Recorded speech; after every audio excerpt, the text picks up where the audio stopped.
નમસ્કાર મિત્રો, ઓનલી યોજના યુટ્યુબ ચેનલમાં આપ સૌ મિત્રોનું સ્વાગત છે। આજે તારીખ 24 સપ્ટેમ્બર 2025 આજના મહત્વના હવામાન સમાચાર જાણીશું, જેમાં નવરાત્રી દરમિયાન હવે વરસાદની જે આગાહી કરવામાં આવી છે, આવનારા સમયની અંદર 28, 29 થી પહેલી બીજી તારીખ સુધીમાં ભયંકર વરસાદ પડશે। છેલ્લા 4 થી 5 જે નવરાત્રીના દિવસો છે તે વધુ વરસાદના કારણે ખેલૈયાઓ માટે સંકટરૂપ બની શકે છે। ખેડૂતો માટે પણ અત્યારે મગફળી પાકી ગઈ હોય તો આ નવરાત્રીના છેલ્લા દિવસો સંકટરૂપ ગણી શકાય। તો જોઈએ અપડેટ કે આજે કયા વિસ્તારમાં વરસાદ પડવાનો છે। હળવો મધ્યમ વરસાદ રહેશે આવતીકાલે, પરમ દિવસે તેમજ આગામી સમયમાં 28, 29, 30, પહેલી બીજી, તો આ રીતે 5 થી 6 દિવસ સુધી વરસાદની ભયંકર સંભાવના રહેલી છે તેની વાત કરીએ। આજની વાત કરીએ તો આજે બપોર પછીનો જે સમયગાળો છે તે દરમિયાન ખાસ કરીને વરસાદની સંભાવના કેટલાક વિસ્તારોમાં રહેલી છે, જેમાં વાત કરીએ તો જૂનાગઢ સાઈડના જે વિસ્તારો છે, જૂનાગઢ હોય, ગીર સોમનાથ હોય, ભાવનગર હોય, તળાજા, મહુવાના દરિયાઈ પટ્ટીના જે વિસ્તારો છે જેમાં સામાન્ય હળવા ઝાપટાથી મધ્યમ વરસાદ ક્યાંક ક્યાંક પડી શકે છે। ખાસ કરીને આજે જે દરિયાઈ કિનારાના જે વિસ્તારો છે જેમાં વરસાદની સંભાવના છે। આવતીકાલે ગુરુવારે 25 તારીખની વાત કરીએ, જેમાં પણ રાજકોટ, ચોટીલા, ગોંડલ, જૂનાગઢ, અમરેલી, ભાવનગર, ગીર સોમનાથના છૂટા છવાયા ભાગો અને ગાંધીધામ આજુબાજુના કચ્છના વિસ્તારો તેમજ સુરત, વલસાડ, નવસારી, ડાંગના કોઈ વિસ્તારોમાં સામાન્ય હળવા ઝાપટારૂપી વરસાદ આપણને જોવા મળશે। વાત કરીએ બંગાળની ખાડીની સિસ્ટમ ધીમે ધીમે આગળ વધશે। 26 તારીખે દક્ષિણ ગુજરાતમાં તીવ્રતા વધી શકે, જેમાં બારડોલી હોય, તાપી હોય, નવાપુર, ઉમરપાડા, વંકલ આજુબાજુ, ઉમરપાડા, વંકલ, કોસંબા આજુબાજુ જે વરસાદની સંભાવના છે, તેમજ બિલીમોરા, નવસારી, તેમજ વાંસદા, ડાંગ, ભવનાથ, અંબોશી, સાપુતારા, કપરાડા, વાની, ખાડોલી આ બધા વિસ્તારોમાં પણ 26 તારીખથી તીવ્રતામાં વધારો થશે, કારણ કે બંગાળની ખાડીની જે સિસ્ટમ છે તે ધીમે ધીમે આગળ વધી અને ડીપ ડિપ્રેશન સુધીની કેટેગરીમાં પણ જઈ શકે છે। 27 તારીખની અપડેટ જોઈએ, જેમાં 27 તારીખે બપોર પછીના સમયગાળામાં દક્ષિણ ગુજરાતના વલસાડ આજુબાજુના જે વિસ્તારો છે, નવસારી હોય, બિલીમોરા હોય, વાંસદા હોય, ડાંગ હોય, સાપુતારા, ભવનાથ, અંબોશી, વાપી, વલસાડ, વાંસદા, ખાડોલી, કપરાડા, વાની આ બધા વિસ્તારોમાં વરસાદની સંભાવના છે। ગીર સોમનાથ, જૂનાગઢ પંથકમાં પણ સામાન્ય ઝાપટારૂપી વરસાદ જોવા મળશે। વાત કરીએ 27 તારીખે રાત્રિના સમયગાળા દરમિયાન તો વરસાદની તીવ્રતા સુરત, ડુમસ, સચીન, બારડોલી, તાપી, વાલોડ, મહુવા, નવસારી તેમજ આજુબાજુના જે તમામ વિસ્તારો છે, બિલીમોરા હોય, વલસાડ હોય, ભવનાથ, અંબોશી હોય, આ તમામ વિસ્તારોમાં વરસાદની સંભાવના છે। 28 તારીખની અપડેટ જોઈએ, જેમાં સવારના સમયગાળા દરમિયાન સૌરાષ્ટ્રના જૂનાગઢ પંથક, વેરાવળ, ઉના, મહુવા, તળાજા, ભાવનગર સાઈડના જે વિસ્તારો છે, બોટાદ સાઈડના વિસ્તારો છે, સુરત, વલસાડ, નવસારી, ડાંગ, તાપી આજુબાજુના વિસ્તારોમાં વરસાદની શરૂઆત થશે। સૌરાષ્ટ્રના મોટાભાગના વિસ્તારોમાં બપોર સુધીમાં ભારે વરસાદ પડશે, જેમાં જૂનાગઢ હોય, અમરેલી હોય, વેરાવળ, ઉના, રાજુલા, મહુવા, તુલસીશામ, વિસાવદર, ધારી, સાવરકુંડલા, અમરેલી પંથક તેમજ ગોંડલ સાઈડના જે વિસ્તારો છે, ગોંડલ, જસદણ, બોટાદ, ખંભાત, નડિયાદ, અમદાવાદ, ગાંધીનગર, ગોધરા, વડોદરા, છોટાઉદેપુર, દાહોદ પંથકના જે વિસ્તારો છે, તેમજ દક્ષિણ ગુજરાતમાં સૌથી વધારે ભરૂચ, નર્મદા, સુરત, તાપી તેમજ વલસાડ, નવસારી અને ડાંગ જિલ્લાના જે વિસ્તારો છે જેમાં પણ ભારે વરસાદની શરૂઆત થશે। ઉત્તર ગુજરાતમાં પણ બનાસકાંઠા, સાબરકાંઠા, અરવલ્લી, મહેસાણા આ બધા વિસ્તારોમાં પણ વરસાદની શરૂઆત થશે।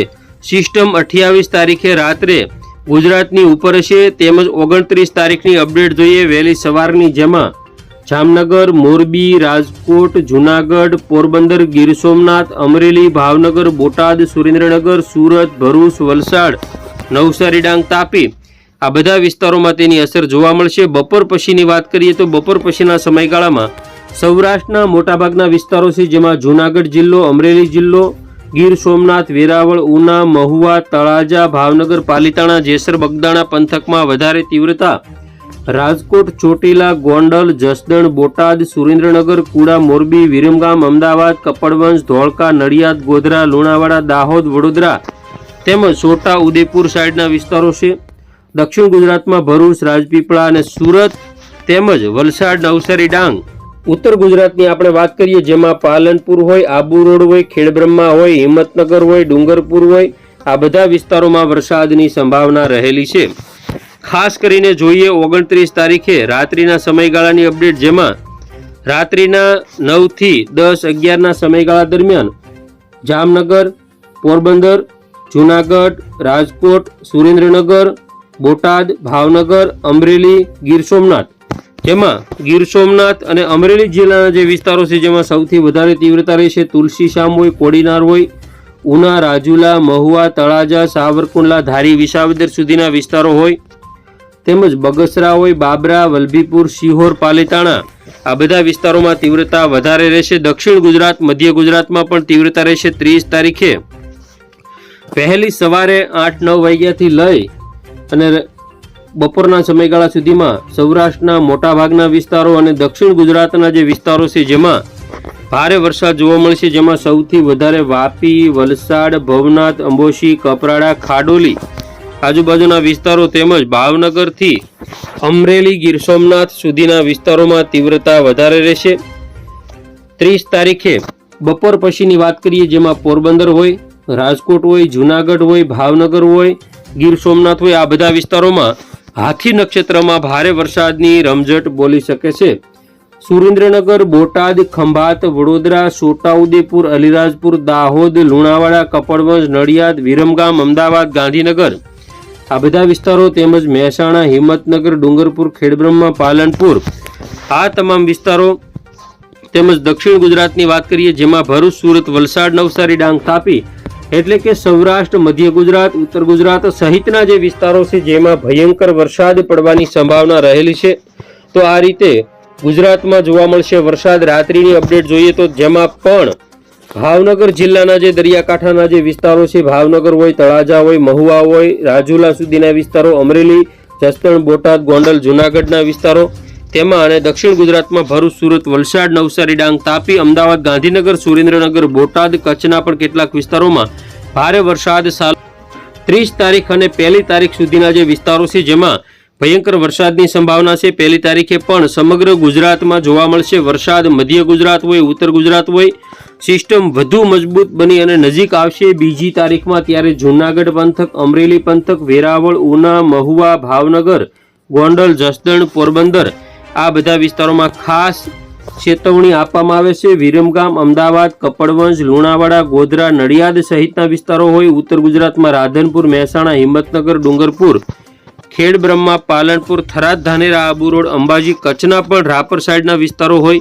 દક્ષિણ ગુજરાતના તો તમામ વિસ્તારો કે જેમાં વરસાદની સંભાવના છે. 3 તારીખે સૌરાષ્ટ્ર કચ્છની અંદર મેઘતાંડવ જેવી સ્થિતિ જોવા મળશે, જેમાં કચ્છની વાત કરીએ તો લખપત, ખાવડા, રાપર, ગાંધીધામ, ભુજ, માંડવી, નલિયા સહિતના તમામ વિસ્તારો, સૌરાષ્ટ્રના સમગ્ર વિસ્તારો, દક્ષિણ ગુજરાતના પણ સમગ્ર વિસ્તારોમાં વરસાદ જોવા મળશે.